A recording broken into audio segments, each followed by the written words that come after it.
Mfundisi Vilakati, Mrs. Vilakati, and the congregation at Bethesda, my former principal, former President Kgalema Motlanthe, and Mrs. Kuku Motlanthe, my current principal in his absence, Presidential Envoy Mr. Mcebisi Jonas and Mrs. Matsepo Jonas, my Vice Chancellor at my alma mater, Rhodes University, Dr. Sizwe Mambizela, my wife, Lungelwa Lusenati Siwisa,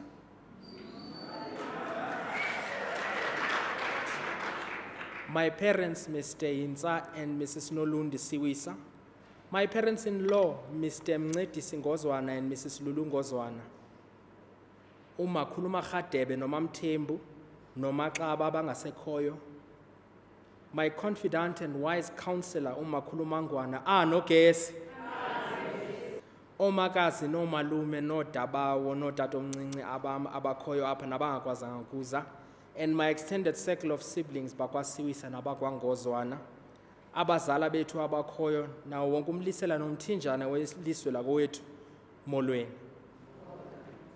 I took some time to greet you properly because I was doing it on behalf of every other speaker who will speak after me. Allow me to begin by thanking you for accepting the invitation to come and bear witness to the launch of the book, Make All Voices Count. The theme of today's program, which can be found on the opening page of the book, is African Child, Our Time Has Come. We are the leaders we have been waiting for. We are the prophets we have been praying for and trusting God to send. I then end off this bolder session by saying, above all else, there are no illegitimate voices amongst us. So please repeat that part because it's the theme of my speech. Above all else, there are no illegitimate voices amongst us. Let us begin. On the 11th of October 2018, comedian and actor Dave Chappelle was honored with the W.E.B. Du Bois Medal in recognition for his contributions to African and African American culture and the life of the mind.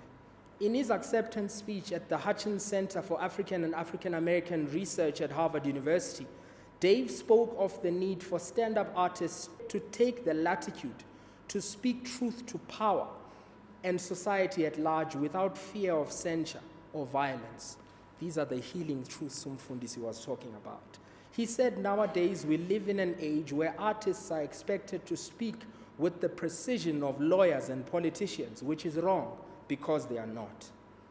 This sentiment echoes the words of French philosopher Voltaire, who once said that to pick up a pen is to go to war. So allow me, Mfundisi, to say a silent prayer before I go on a quest of whispering truth to power. I believe it was the 13th of July 2017 when I sat down and wrote an open letter as a citizen, which I never sent to the sitting president at the time. But the matter distressed me so much that it provoked me to make it the subject of my 5th book. The letter read as follows, and I won't read all of it. Dear Mr. President, I may not be a card-carrying member of the African National Congress, but I voted for the ANC 4 times in the national elections of 1999, 2004, 2009, and 2014, which then means that I voted twice to place President Thabo Mvuyelwa Mbeki into the presidency, and I did the same for the current President Jacob Gedleyihlekisa Zuma on 2 occasions. The first reason why I declare this up front is to demonstrate that as a South African citizen, I exercise the right to vote for the current and past leadership of the country. This then means that I not only take ownership for being part of the process that led the ANC to power, but I have also earned the right as a citizen to hold the President of the Republic and his executive accountable for how they lead. Furthermore, as a citizen who voted for the ANC, I have earned the right to hold the ANC leadership from the top 6 to the National Working Committee and the National Executive Committee accountable for how they lead after having entrusted the party with the presidency and the powers of state. The second reason why I declare this is that of late there have been pronouncements that seek to alienate and delegitimize the voices of those who vote ANC but are not necessarily part of the formal structures of the ANC, in a manner that suggests that our voices have less validity simply because we do not pay the annual fee, carry a card, or belong to a branch of the ANC as it currently exists. Fundisi, I believe this is wrong. Historically, the birth of the ANC as a people's liberation movement was founded on mass mobilization of various sectors of broad society, from civic organizations, labor formations, church institutions, traditional leadership, and various representations of diverse communities. For instance, when the Congress of the People gathered from the 25th to the 26th of June 1955, it was a multiracial assembly of progressive thinking people drawn from various walks of life with various political formations such as the ANC, the South African Indian Congress, the Colored People's Organization, and the South African Congress of Democrats. This highlights that even before the formation of the tripartite alliance, the ANC drew towards itself an alliance of forward-thinking organizations who agreed in one voice that South Africa belonged to all its people, black and white, and they articulated this belief in the Freedom Charter, which they drafted and adopted in the winter of 1955. This document was a product of plural thought from minds emanating from diverse schools of thought, but with one common goal: to declare that no government can justly claim authority unless it is based on the will of the people. The will of the people in this context, I dare attest, is not limited to card-carrying or active branch members of the African National Congress, or those who sit in the National Working Committee, the NEC, or the Parliamentary Caucus for that matter. The will of the people is the sum total of the diverse opinions, hopes, dreams, fears, concerns, challenges, and aspirations of the colorful spectrum that constitutes South African society. Hence, the Freedom Charter boldly declares that the people shall govern. For this reason, I reject the notion that there are illegitimate voices amongst us. I reject further with contempt the false assertion that differing with the leadership of the ANC or a particular leader of the ANC, regardless of whether one is a member of the ANC or simply a citizen who votes ANC, is in itself an act of disloyalty. The ANC was founded on principles of scholarly debate and revolutionary engagement.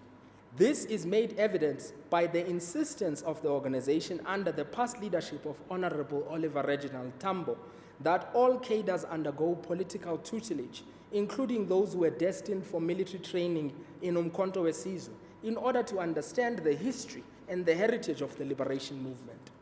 This was also done so that cadres could appreciate the shift in thinking that brought about a change in strategy from non-violent protest to armed struggle following the apartheid government against a defenseless people.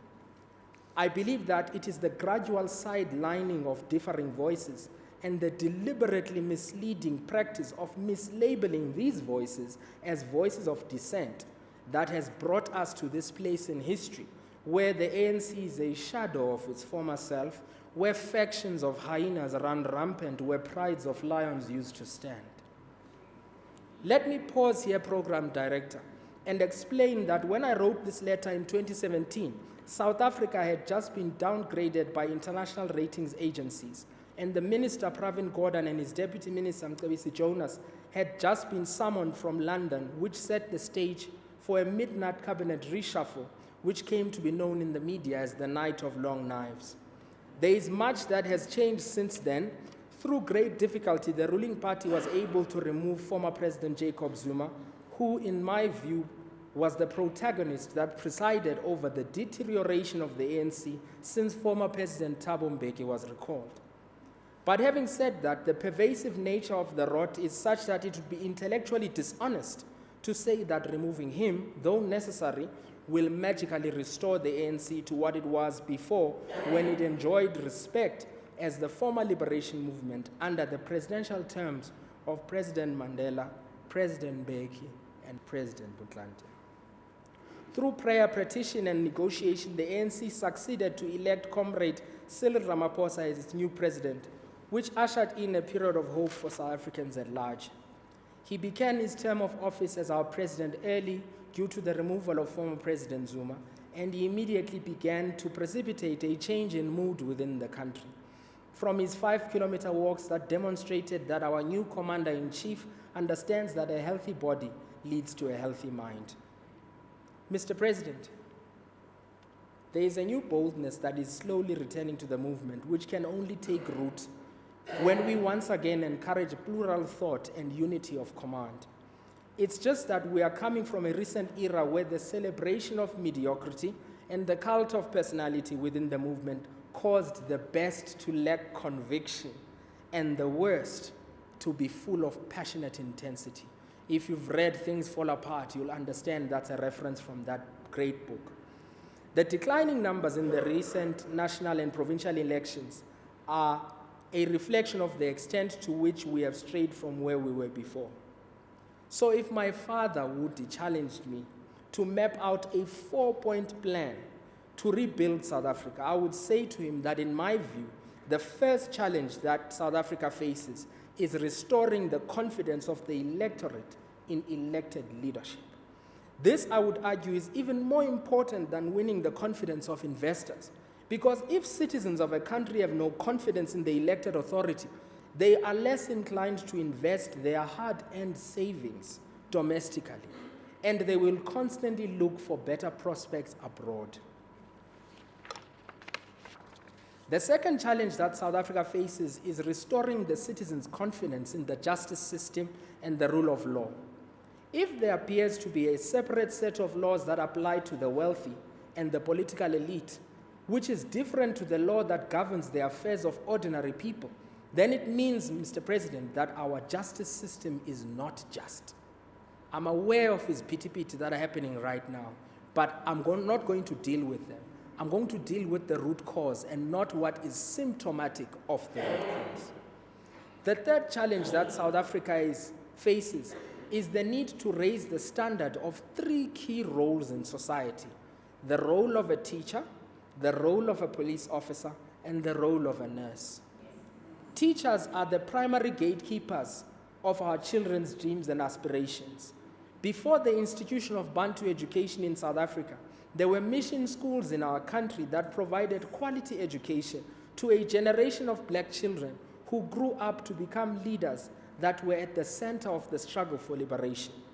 With the introduction of Bantu education and the closure of mission schools such as Lovedale and Hilltown, the teaching profession lost some of its most capable servants, and the role of a teacher in society lost its place on the high pedestal it was on. With regards to police officers, our society is overrun by criminal networks that introduce drugs, human trafficking, counterfeit goods, illicit outflows of capital, plus the abuse of women and children. We need to strengthen the forensic and investigative capacity of the state, and in the process, raise the bar of the caliber of police officers we have patrolling our streets. With respect to the nursing profession, the quality of care that ordinary people have access to in clinics and public hospitals needs to be upgraded. Our people need to have access to not just primary healthcare and community healthcare, but access to specialized services as well. I deliberately chose these 3 professions because ultimately, education, healthcare, and the police service are 3 major items on our national budget. So it makes sense to focus on education because it has the capacity to transform the destinies of families and nations. But we cannot get education right as a country would, for as long as we are happy and content to set the path mark at 30%, which shows scant mastery of the subject at hand, and yet expect our children to compete globally with Chinese children who start coding at the age of 4. It's impossible. I think we need to raise the required pass mark to 50% and train our teachers to prepare our children for tertiary education. This begins with a meaningful early childhood development program that teaches children autonomy, creativity, curiosity, analytical thought, and guided experimentation, driven by growing and inquiring minds. The fourth challenge, and it is the last challenge, that South Africa faces is the widening gap of inequality. In the words of Professor Thuli Madonsela, in order for us to understand where we are as a country, We need to understand the history of families who were prejudiced by unjust laws of apartheid and colonialism, and balance that history by analyzing and quantifying the financial base amassed by the families who benefited from these unjust laws. I doubt this message would be popular in certain parts of the country. She concludes her point by saying that the mathematical principles of exponential growth and compound debt and interest rate are able to explain why equal opportunity in the present is an illusion without reparation of compound disadvantage. This problem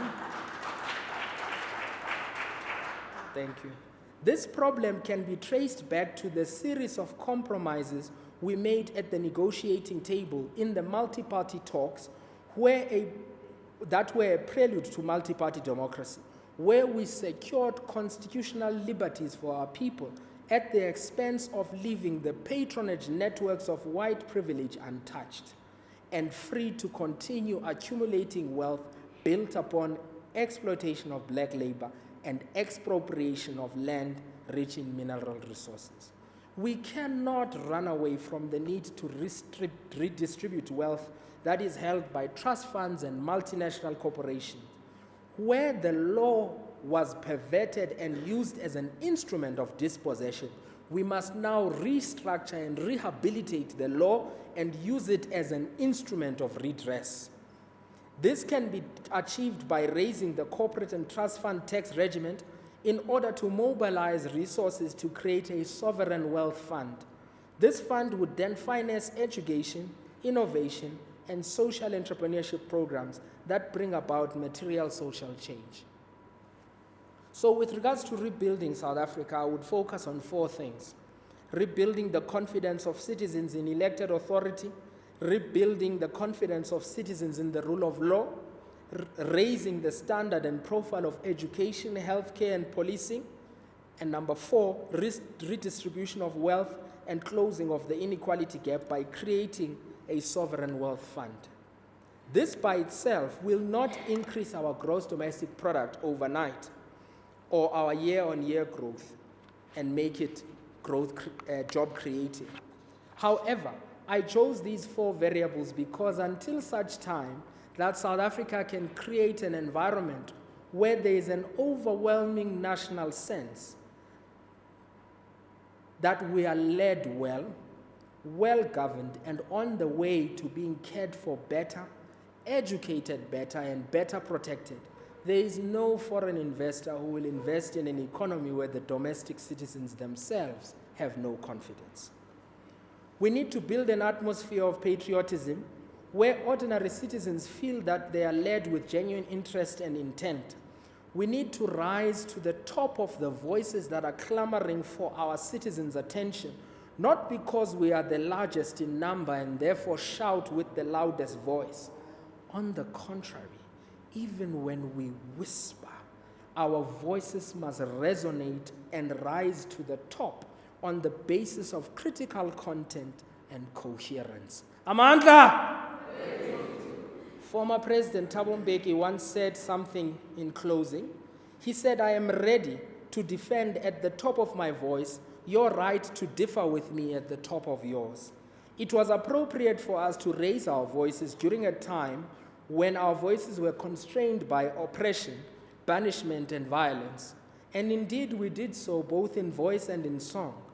Now that we are free to articulate our thoughts without fear of censure, we need to learn to differ with each other without drowning out each other's voices. We have to remain, as President Mbeki seems to suggest, as keepers of one another's freedoms. In order to differ with dignity, we need to give ourselves permission to gauge sense, not by the volume and militancy of one's voice, but by the weight of critical content and robust quality of engagement and the thought process that informs that militancy. The Defiance Campaign of 1952, which was led by Anton Lembede, Nelson Mandela, Walter Sisulu et al., was an exercise not in militant thought alone, but also informed tactical action. The key word there is informed. So therefore, when we look back in history as a reference point for our actions, we must not stir people to anger in a manner that excuses the right to think. And I think that's what you were touching on earlier. We must not stir people to anger in a manner that excuses the right to think, but inspire them to channel their anger into programs that change lives. This is why historically the liberation movements emphasized the need for political education, for competence. Before we picked up arms, we first had to understand why arms were necessary at that point. In short, we have to give ourselves permission to be led not by the loudest voices, but by the most sensible. Ladies and gentlemen, please allow me to conclude by thanking former President Kgalema Motlanthe for allowing me to sit at his feet, like former President Thabo Mbeki sat at the feet of Oliver Tambo. Thank you, Mr. President, for teaching me the dynamic interplay between form and content, and for schooling me on the delicate balance between the needs of labor and the wants of the owners of capital. I would like to thank former First Ladies Mrs. Zanele Mbeki and Mrs. Gutu Mtlanthe for their service to our nation. I would like to thank my First Lady, Lungelwa Lusenati Siwisa. Lala, thank you for loving me, not only when I'm at my best, like right now.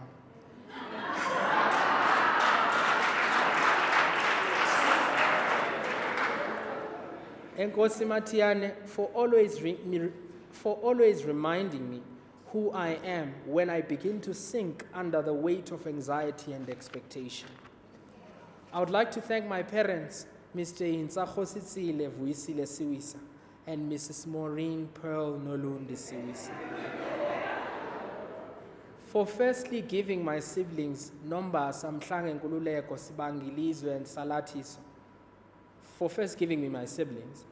And I think the greatest gift you ever gave us as Utata Nohuti is the gift of a happy childhood.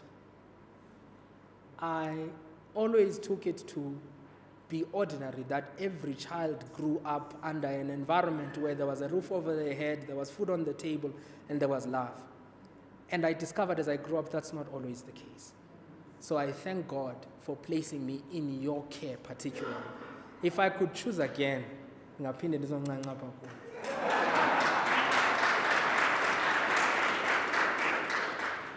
I would like to thank my parents-in-law, Mr. Mncedi Singozwana and Mrs. Lulu Ngozwana, for raising Lungelwa within a loving, God-fearing family in the company of my extended siblings, Uyonwaba, Ulandi, Ulindi, Ulinda, Ulukholo, no Matiane, bonke balapha. No boy, thank you very much. I would like to thank our grandmothers, Florence Nontando Siwisa, Eunice Nogesi Matutu, and Florence Makaba Ngozwana, for cultivating within us a healthy belief in the validity of our own ideas from childhood, simply by listening and guiding our thinking with kindness.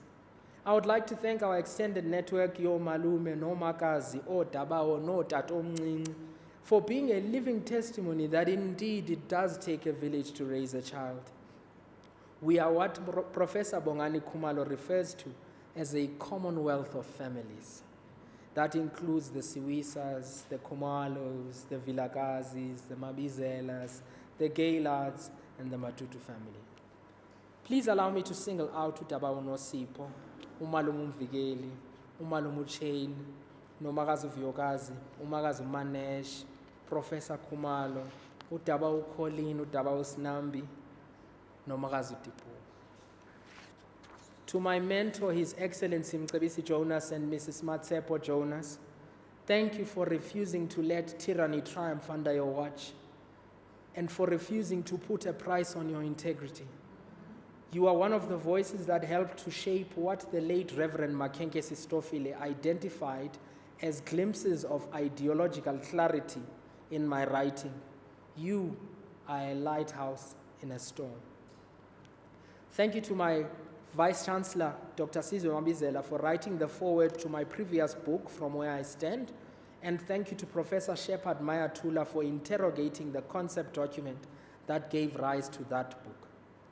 Thank you to my peers, Wamkele M, Siwisa, Khuluhelo Muhlate, Siphiwe Mpie, Belekazi Mabandla, Siya Makupula, Dr.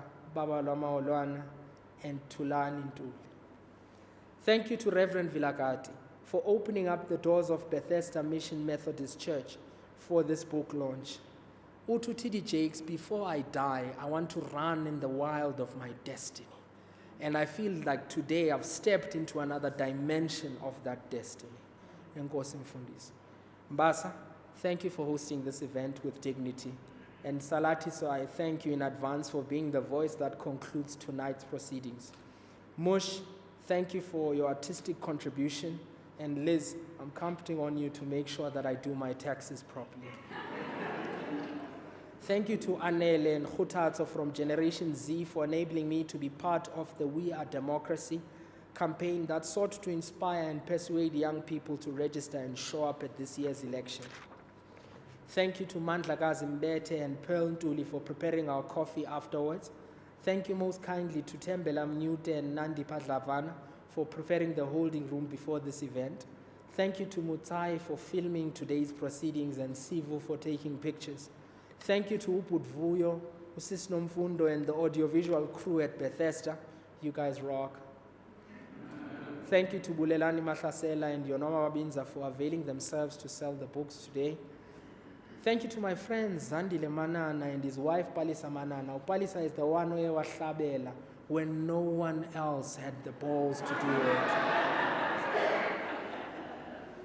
Thank you. That shows initiative. Thanks to my friends Khauta, Kodisang, Stelo Moya, Zwake Mahlangu, and Norin Masheman. Thank you to Marvo Solomon, Olisa Vicha, and Zamo Masito for being role models of a life lived in service to others. None of this would have happened without the expertise, enthusiasm, and energy of my team, Buto Kumalo, Royce Masia, Toby Lehans, and Tebu Khomapine. I welcome to this team Ntabi Makhotla, Ellen Beitendach, that's my Zara, and Tobeka Munwadibe. Please give them a round of applause.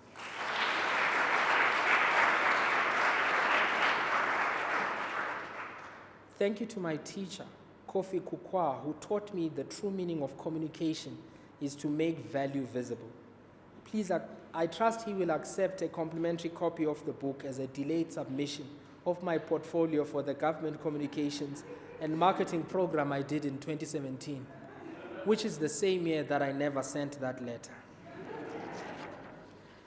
Lastly, I would like to thank President Barack Obama and First Lady Michelle Obama and the Obama Foundation for modeling statesmanship from afar so that when I am close to it, Mrs. J, I am able to recognize it.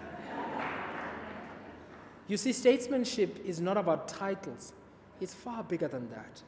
In the words of His Excellency John Bercow, who's a former Speaker of the House of Commons in the British Parliament, back when content still mattered, he said, statesmanship is the cement that seals our shared idealism as nations. It makes meaningful the unity of ambition, passion for freedom, and abhorrence of injustice that is at the core of our close alliance.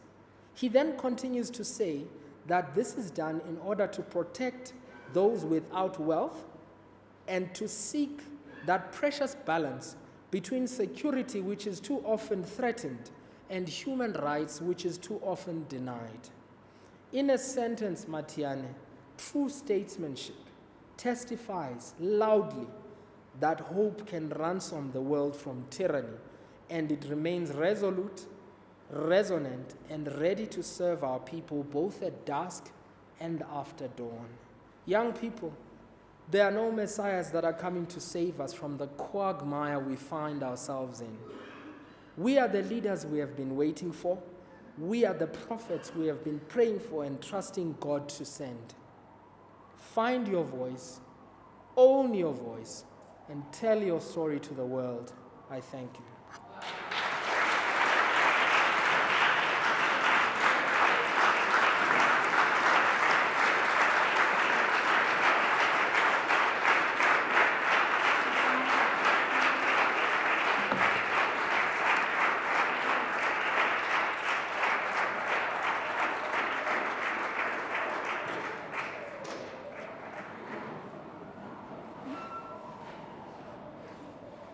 You are the wordsmith in the family, so I will not even attempt to match you because I cannot.